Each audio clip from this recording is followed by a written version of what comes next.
Hey guys, welcome back to Chocolate Covered Pages. I'm Kiona, and today I am going to be talking about some historical fiction by Black authors that I personally love. So let's get into it.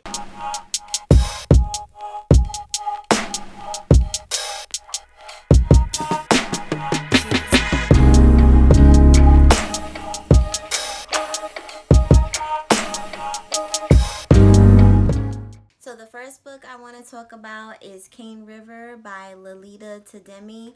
And I freaking love this book so much. This is a multi-generational saga, and it follows a woman through slavery, her descendant, and then her descendant, and it just follows them all through life. And it just shows how each woman pretty much does what they need to do to survive.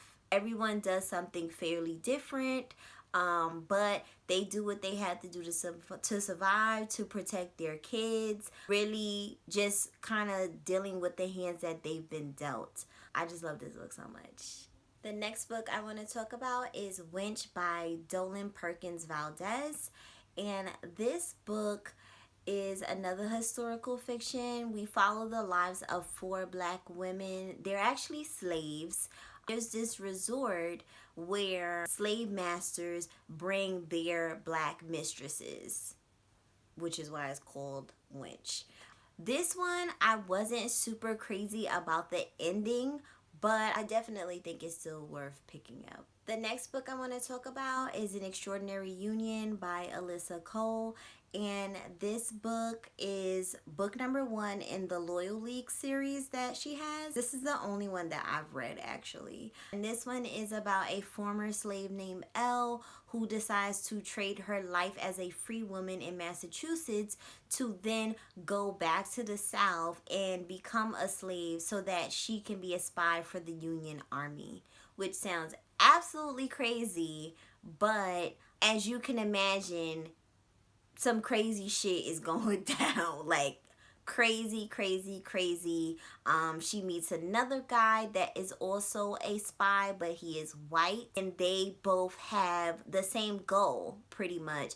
And the whole entire time you're constantly reading it and just wondering, like, are they gonna get caught? Are they gonna be okay? You're just hoping, actually. Not wondering, just hoping. And I think that Alyssa Cole does a really good job with this one. Another historical fiction that I'd like to recommend is Homegoing by Ya Jassy. And this is one of my favorite books of all time. This is another multi-generational saga, but it is like an epic generational saga because the amount of people that we follow in this book is just insane, to where you would just be thinking that it's definitely gonna be all over the place, but it's not. It's not at all. So first of all, okay, so this is what it's about. We follow 2 Black girls in Africa. They are sisters, but one grows up as a slave and the other one grows up free. She's married to a white man. So we then follow, for the rest of the book, we then follow their descendants. Every chapter is another descendant from one of them. It just shows how some things are different because of the ancestry and how, they grew up, but there are many things that are still the same because at the end of the day, they're still Black. It doesn't matter. And this book actually makes me think of every Black person, including myself, and how this book could have been about us, about our lives, about our ancestors. So many things that happen in this book, I'm just like, oh man, like I really wish I could go that deep in my family tree to find out like what tribe my family was from. This book definitely gave me so much to think about, especially the ending. It's just beautiful, honestly. The book is just beautiful. The next book I'd like to recommend is Itatuba, Black Witch of Salem by Maurice Condé. And this is a translated fiction. I believe this is originally written in French. And this book is everything to me. This is one of my favorite books. And Tituba was a real person in history during the Salem witch trials. We just don't get a lot about her. And I love how this author pretty much gave her a storyline.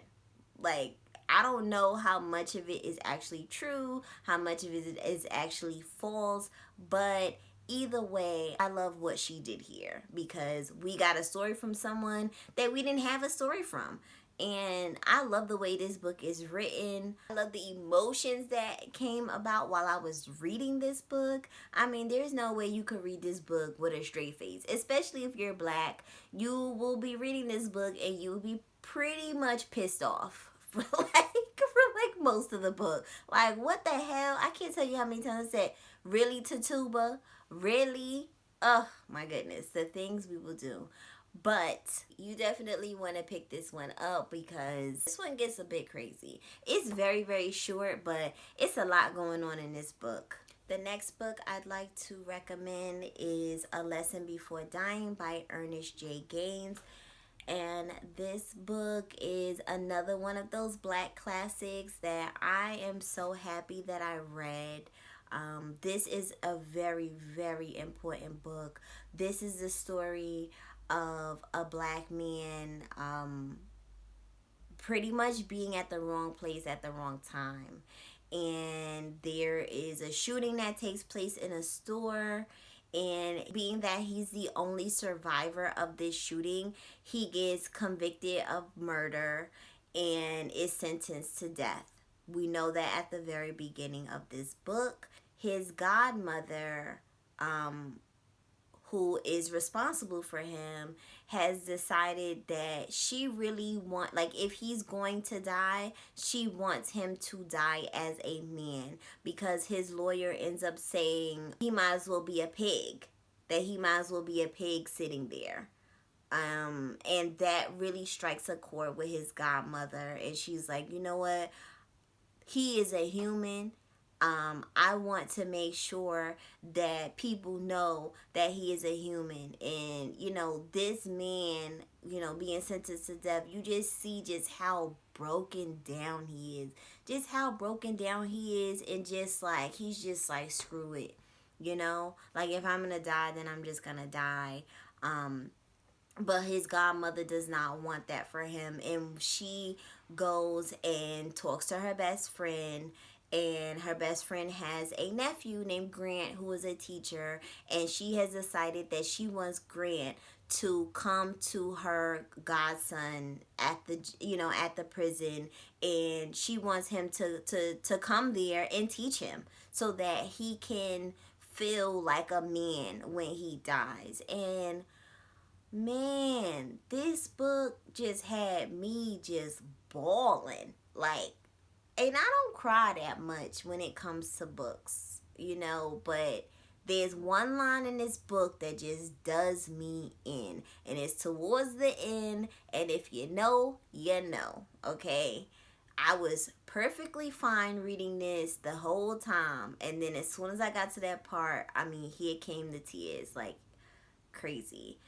Definitely, this is an emotional read, so just know that going into it. I also want to read some more of Ernest Gaines' books for sure. I think I do have some other ones by him, but he was definitely a great writer. Another book that I want to recommend is Remembrance by Rita Woods. I really enjoyed this book as well.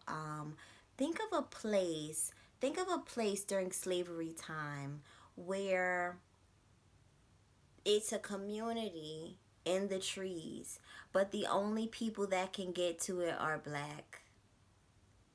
And white people know about this area, but they can't get to it. They cannot get to it